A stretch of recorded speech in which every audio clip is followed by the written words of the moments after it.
আসসালামু আলাইকুম সবাইকে নতুন আরেকটি ব্লগে সুস্বাগতম জানাচ্ছি লন্ডন থেকে আমি শরীফ চৌধুরী। আজ আপনারা জানতে পেরেছেন বাংলাদেশ সরকারের ক্রীড়ামন্ত্রী আসিফ মাহমুদ সজীব ভুঁইয়া, যিনি জুলাই গণ অভ্যুত্থানের অন্যতম সংগঠক ছিলেন, উনি কিন্তু আজকে ঘোষণাই দিলেন ঢাকা 10 আসন থেকে উনি নির্বাচন করবেন। তবে এখনও পর্যন্ত খোলাসা করেননি যে উনি কোনো দলের ব্যানারে করবেন না স্বতন্ত্র করবেন। এখন পর্যন্ত উনি স্বতন্ত্র বলে চালিয়ে যাচ্ছেন। তবে দেখার বিষয়, গুঞ্জন রয়েছে ওনার যে দল এনসিপিতেই হয়তো উনি ইলেকশন করবেন। তবে যেভাবেই হোক উনি ঘোষণা দিয়েছেন, স্বতন্ত্র হোক আর এনসিপি হোক, উনি কিন্তু ঢাকা 10 আসনে ইলেকশন করবেন, সেটা আজ কনফার্ম হয়ে গেল। তাহলে ঢাকা 10 আসনে এখন বিএনপি যদি তাদেরকে এই আসনটা ছেড়ে দেয়, এখন পর্যন্ত বিএনপি আসনটি ছেড়ে দিয়ে রেখেছে, যদি এমনটা হয় যে বিএনপি এই আসনটিকে তাদের জন্য বরাদ্দ দিয়ে দিল, তাহলে এনসিপি ভার্সেস এখানে যে ফাইটটা হবে ভোটের যুদ্ধে, সেখানে হচ্ছে জামায়াতের জসিমউদ্দিন সরকার, সাবেক চাকসু ভিপি এবং হাইকোর্টের একজন লয়ার হিসেবে খ্যাতিমান একজন লয়ার, এবং রয়েছে দীর্ঘদিনের রাজনৈতিক অভিজ্ঞতা, এবং বাংলাদেশ ইসলামী ছাত্র শিবিরের দায়িত্বপ্রাপ্ত ছিলেন ছাত্র জীবনে, কর্মজীবনে এসে প্রবেশ করার পর জামাতের বিভিন্ন দায়িত্ব পালন করে এখন ঢাকা মহানগরীর এমন একটা গুরুত্বপূর্ণ স্পটে উনি নমিনেশন পেয়েছেন। অবশ্যই দল তাকে সব বিবেচনায় ভালো মনে করেছেন, বিদায় দিয়েছেন। তবে এখানে চাকসুবিপি জসিমউদ্দিন সরকার এবং আজকে ঘোষণা দেওয়া স্বতন্ত্র প্রার্থী হিসেবে আসিফ মাহমুদ সজীব ভুঁইয়া, যদি আমরা একটা জায়গায় কিন্তু তাদের যথেষ্ট মিল রয়েছে। সেটা কোথায়? সেটা হচ্ছে আসিফ মাহমুদ সজীব ভুঁইয়া এবং চাকসুবিপি জসিমউদ্দিন সরকার কিন্তু কুমিল্লা 3 মুরাদনগরের বাসিন্দা, এবং তাদের পৈতৃক নিবাস কিন্তু এই মুরাদনগর কুমিল্লা 3 আসন ছিল। এখন লাকিলি হোক আর কাকতালীয়ভাবে হোক, এই দুইজন আবার এখন সামনাসামনি নির্বাচনের মঞ্চে আবির্ভূত হয়েছেন ঢাকা, ধানমন্ডি, কলাবাগান, হাজারীবাগ এরিয়ায়।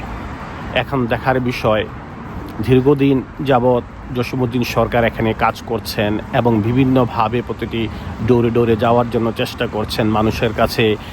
ওনার নির্বাচনী ম্যানিফেস্টো অর্থাৎ উনি যে জামাতের প্রতিনিধি হিসেবে দাঁড়িপাল্লায় ভোট যাচ্ছেন, সেটা অনেক দিন যাবতই করছেন। এখন নতুন স্বতন্ত্র প্রার্থী আসিফ মাহমুদ সজীব ভুঁইয়া, যদিও তার রয়েছে বিশাল একটা ভালো ব্যাকগ্রাউন্ড, জুলাই যোদ্ধাদের সম্মুখ যোদ্ধা হিসেবে এবং সংগঠক হিসেবে যথেষ্ট তার খ্যাতি রয়েছে, কিন্তু উনি যখন মন্ত্রীপাড়ায় অর্থাৎ ইন্টেরিয়র গভর্নমেন্টে জয়েন করলেন, অনেকগুলো বিষয়ে তার যদি কিন্তু রয়েছে, যেমন তার পিএস কর্তৃক দুর্নীতি অভিযোগে বহিষ্কৃত হয়েছেন, এবং বর্তমানে বিভিন্ন জায়গায় চাউর রয়েছে, এবং প্রকাশ্যেই তার পিএসও মাগুরার একটি আসন থেকে ইলেকশন করার জন্য গণসংযোগে ব্যস্ত এনসিপি থেকে। এই যে অবস্থাটা, আমি ওদিকে যাব না, তবে আমি একটা কথা আপনাদেরকে জানাতে চাই, দুজনের যদি কম্পেয়ার করেন রাজনৈতিক ব্যাকগ্রাউন্ড, শিক্ষাগত যোগ্যতা কিংবা তাদের বর্তমান অবস্থান, আমি মনে করি যে চাকসুবিপি জসিমউদ্দিন সরকার তার রাজনৈতিক কেরিয়ার, সাবেক চাকসু ভিপি এবং তার যে বর্তমান কেরিয়ার, একজন দক্ষ আইনজীবী হিসেবে সুপ্রিম কোর্টে অবস্থান করছেন, সব কিছু মিলে চাকসুবিপি জসিমউদ্দিন সরকার কিন্তু এই আসনে এখন ভাইটাল প্রার্থী হয়ে গেল। যদিও এই আসনটিতে আমরা সব সময় দেখি এখানে কিছু ভাসমান লোক চলে আসেন হঠাৎ করে।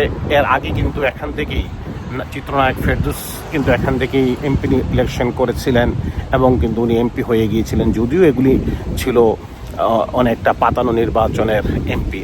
তারপরেও বলবো, যে কোনো প্রেক্ষাপটেই এবছরের যে নির্বাচনটি আসন্ন ফেব্রুয়ারি মাসে হবে বলে আশা করছে জাতীয় সংসদ নির্বাচন, এই নির্বাচনে এই আসনে স্পেশালি ঢাকা 10 আসনে যদিও ঢাকাবাসী দেখবে আসিফ ভার্সেস জসিমউদ্দিন সরকার অথবা জসিমউদ্দিন সরকার ভার্সেস আসিফ মাহমুদের নির্বাচনী লড়াই, সেই লড়াই অনেকটা হয়ে যাবে কিন্তু কুমিল্লা মুরাদনগরের কুমিল্লা 3 আসনের দুই জনপ্রিয় প্রার্থী কিংবা নেতার মধ্যে লড়াই।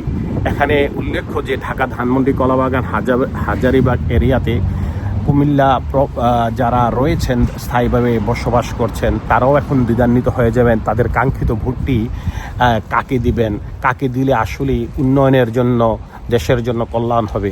সময় বলে দিবে জসিমউদ্দিন সরকার না আসিফ মাহমুদ সজীব ভুঁইয়ার পক্ষে রায় যাবে। আপনি কি মনে করেন কমেন্টস বক্সে লিখতে পারেন। ধন্যবাদ, সবাই ভালো থাকবেন। আবারও কথা হবে নতুন কোনো ভিডিওতে। ততক্ষণ পর্যন্ত সকলের জন্য নিরন্তর ভালোবাসা।